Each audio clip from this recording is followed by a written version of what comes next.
Kalau kita lihat sebenarnya data tingkat sewa itu adalah data untuk apartemen sewa. Karena untuk mengetrace data apartemen strata itu agak sulit. Kenapa? Karena memang apartemen yang sudah dibeli itu memang sulit untuk dilihat berapa banyak yang sudah dihuni. Gitu ya. Jadi sebenarnya kalau kita lihat secara keseluruhan memang tingkat huniannya memang turun cukup jauh gitu ya, terutama selama pandemi ini. Gitu, Mas. Baik, Pak Ferry, kalau dari Collier sendiri ataupun melihat data dari Collier sendiri, apa sih penyebab utamanya selain karena pandemi terkait tingkat sewa ini? Ya, kalau kita lihat apartemen yang khusus disewakan itu kan lokasinya kalau nggak di CBD atau di pusat kota atau daerah komersial, maupun biasanya kayak yang lokasi favorit itu di daerah selatan. Terutama memang sewa menyewa ini memang didorong oleh perkembangan ekspatriat yang bekerja di Indonesia. Nah, masalahnya sekarang ini kan jumlah ekspatriat juga kalau kita lihat memang berkurang. Jadi terjadilah banyak unit-unit apartemen yang tidak tersewa sehingga kebanyakan kosong gitu.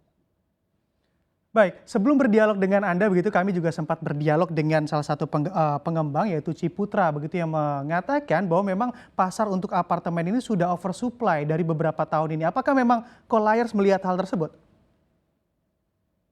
Sebenarnya kalau dibilang oversupply, kalau kita lihat rasio antara jumlah penduduk, kita ambil Jakarta atau Surabaya ya, kota besar, dengan ketersediaan apartemen memang masih lebih besar apa namanya rasio penduduknya gitu ya. Jadi kurang tepat juga kalau dibilang oversupply. Tapi masalahnya sekarang adalah daya belinya atau keinginan untuk membeli apartemen itu yang sekarang ini berkurang sehingga kesannya seperti oversupply. Nah, ini beda ya bicara dengan kalau kita bicara untuk sektor perkantoran misalnya, itu memang sudah oversupply karena memang antara kebutuhan dan supply itu memang tidak berimbang. Tapi kalau saya lihat sebenarnya apartemen ini secara jumlah sebenarnya tidak terlalu tinggi. Tadi saya kembali lagi kepada rasio jumlah penduduk dengan stok yang ada gitu ya. Jadi sekarang memang masalahnya adalah pembelinya sekarang ini enggan untuk membeli ataupun mungkin daya belinya juga sekarang menurun gitu, Mas.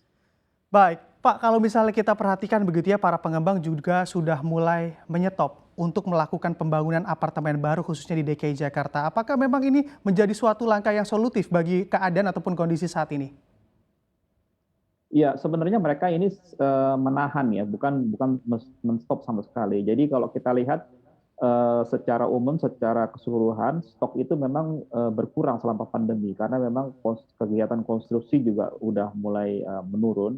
Tapi kalau kita lihat bahwa ada geliat aktivitas masyarakat di ya, sehari-hari sekarang ini sudah mulai meningkat, kita berharap memang ada kegiatan konstruksi lagi. Artinya nanti ke depannya stok itu akan eh, bergerak kembali, terutama kalau melihat bahwa 2022 itu prospek ekonominya lebih baik dibandingkan tahun-tahun sebelumnya. Untuk informasi lebih lengkap dan juga berita terkait bisa klik link di deskripsi dan juga jangan lupa untuk download aplikasi CNBC Indonesia di Play Store dan juga App Store. Dan yang paling penting jangan lupa subscribe ya